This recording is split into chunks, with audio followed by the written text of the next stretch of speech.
Hello and welcome to New Filmmakers Los Angeles in partnership with Movie Maker magazine. My name is Danny DeLillo and we're here at Emerson College in Hollywood, and I'm delighted to be joined with Claire and Micah with their fantastic feature, The Sister Caras. Let's take a look at the clip. But the store is great, it's beautiful. Everything in here represents money that I owe. Do you have any idea how exhausting that is? Well, what about this big sale you're supposed to be doing? Right, Isn't that supposed to help? So what am I supposed to do? I make this big deal and then what? You expect me to turn around and give the money to you? Give it to us. Maria, It's our inheritance. It's not for sale. he's not selling it. You don't know that. It's his to sell if he wants to. Thank you so much for flying in from New York to be with us to celebrate your fantastic film, and thank you for bringing it to New Filmmakers LA. We really appreciate you both. For those that haven't seen your wonderful film, tell us a brief synopsis. The Sister Caras is about two estranged sisters who meet for the first time when they're both around 30 years old. One sister is 8 years older than the other sister, and they have the same father, and they meet at the reading of the will of their late father. And they're both there to find out about this precious family heirloom that both sisters want to inherit for differing reasons. And not only do they discover that their father left it to the both of them, they discover that half of the rug was left to someone they don't even know, a complete stranger. So the rest of the film is about the sisters kind of trying to navigate their budding relationship, getting to know each other, while also trying to retrieve the second half of the heirloom from this stranger that they're also having to get to know in the process. I mean, I just instantly fell in love with these sisters, these characters, this story. I was like, I wanted a TV series, actually. I was like, please don't end in a feature. But I just want to say, I mean, Clare did a fantastic job, and we'll come to you in a second also as producer as well. Where did the inspiration come for you, Micah, in deciding to make this film? Well, I think most of the ideas I come up with involve some investigation of the nature of family. Mm-hmm. It's always been something that's kind of important to me because I'm an only child, but I'm Greek American, and I grew up predominantly in Greece, and a lot of my family's here in the US. Mm-hmm. So I always felt like at a remove from my family. So family has always kind of been this mysterious thing to me. Mm-hmm. So that was part of the genesis of any story I come up with. But this one specifically, to be honest, when COVID hit, I wrote down something like 500 different log lines, and this just happened to be the one that filtered down until finally it was the one that I decided that seemed to be the most interesting to me, at least. Yeah, no, in terms absolutely. of turning into a script. Claire, you play one of the lead sisters. You did a really, really fantastic job. Honestly, your character just had so much depth to her, and what a journey your character goes on. How did you get involved with the project, and obviously taking on more than one role as well? Thank you very much. That's really kind of you.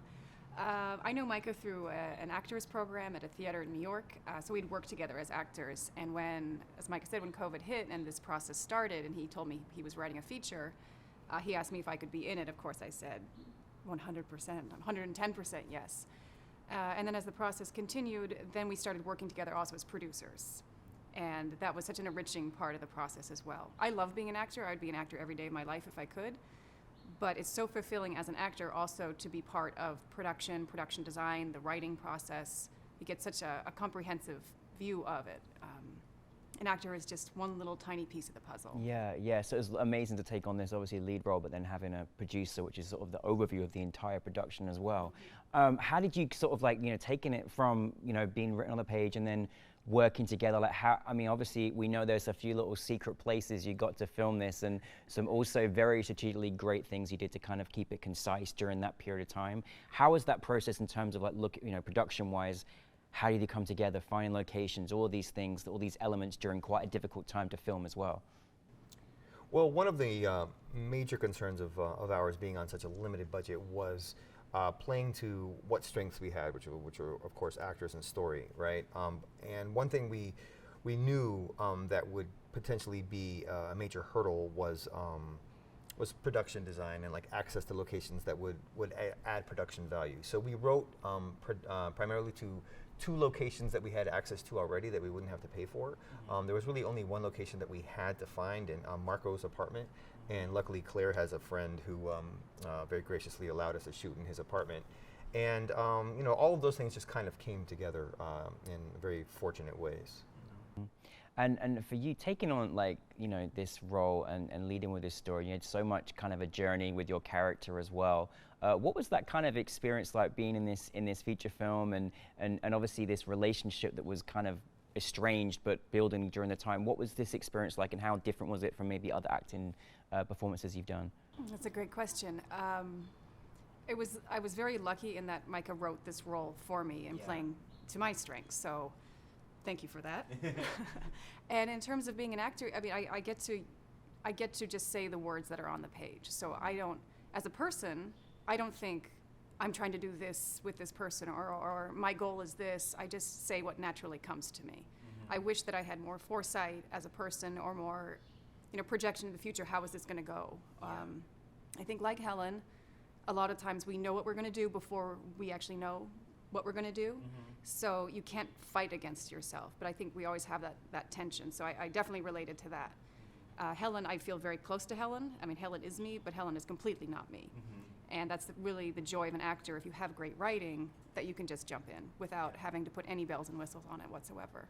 And you did have great writing. And what's such a blessing for an actor is when you're having a part wrote for you. I mean, it's the dream, because you actually are doing what Claire said, is playing to their strengths, which is such a luxury as an actor, isn't it, to have that. Now, obviously, some of the rest of your cast is people that you know, that you've worked with, and actually most of your cast were people that you knew, that you were actually writing for. Did that make a difference in just kind of how you went about writing your script? Oh, absolutely. Casting people or writing to specific people that I knew, maybe I wasn't necessarily always thinking I am writing for this person and this is what they sound like, but I had in the back of my mind always kind of like a running commentary of what these people sound like, so it just naturally filtered into the script.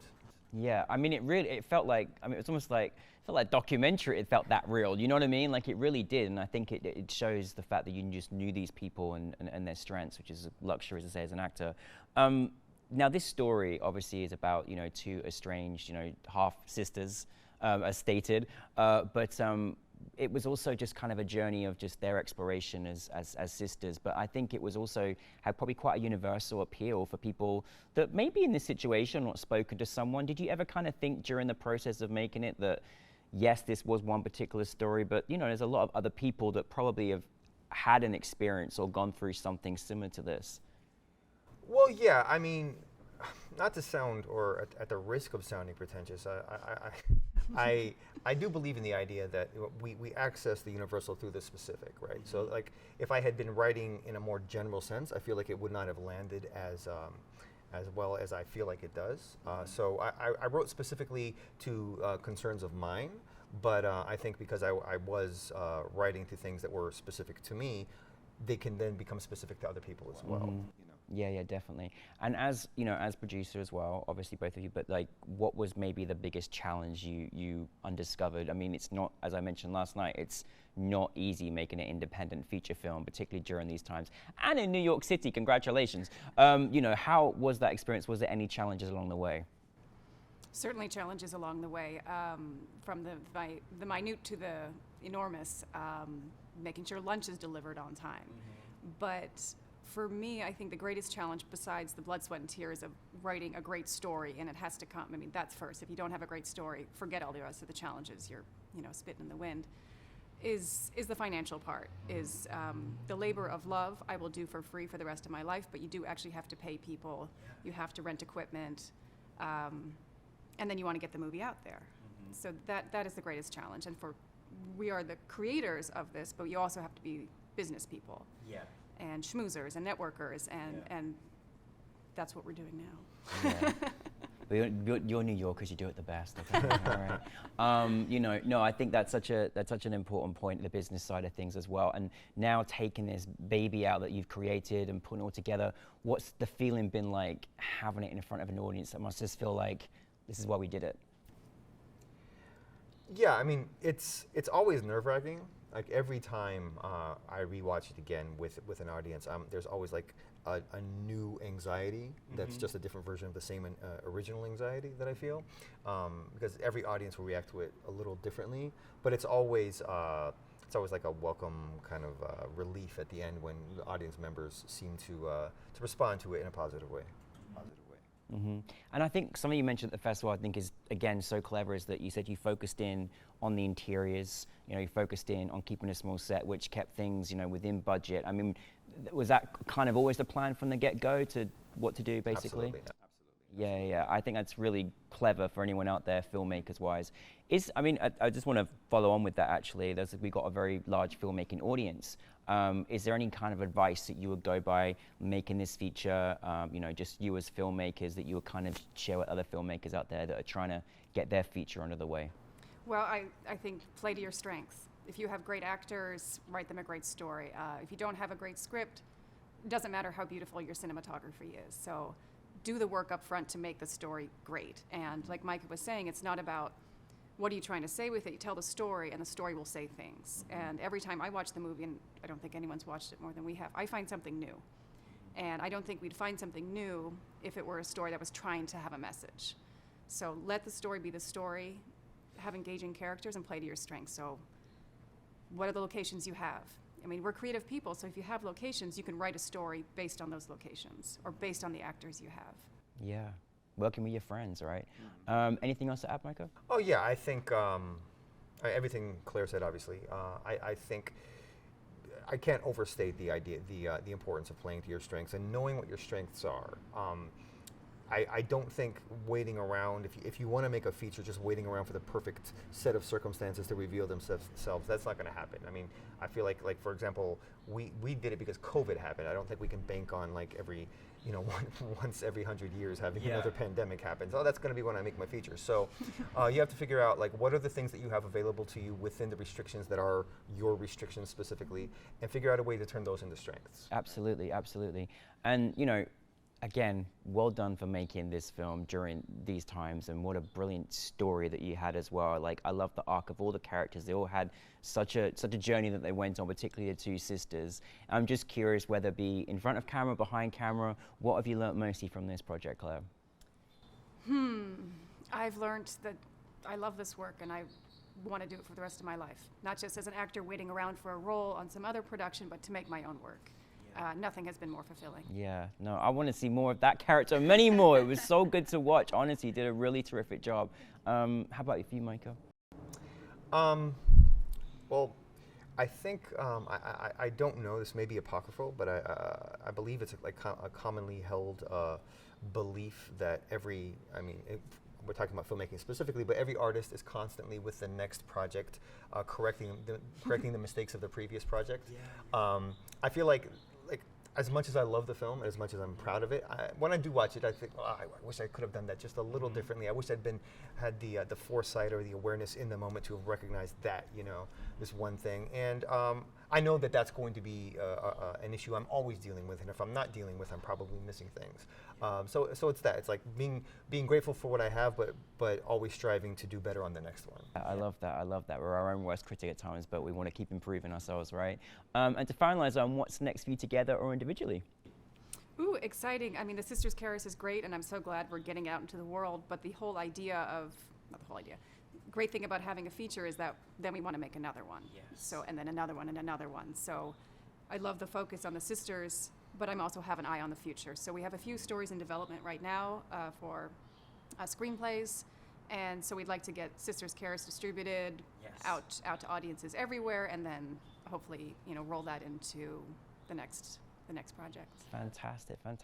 Anything else to add to that? I mean, we work together, we're a team, so everything Claire just said.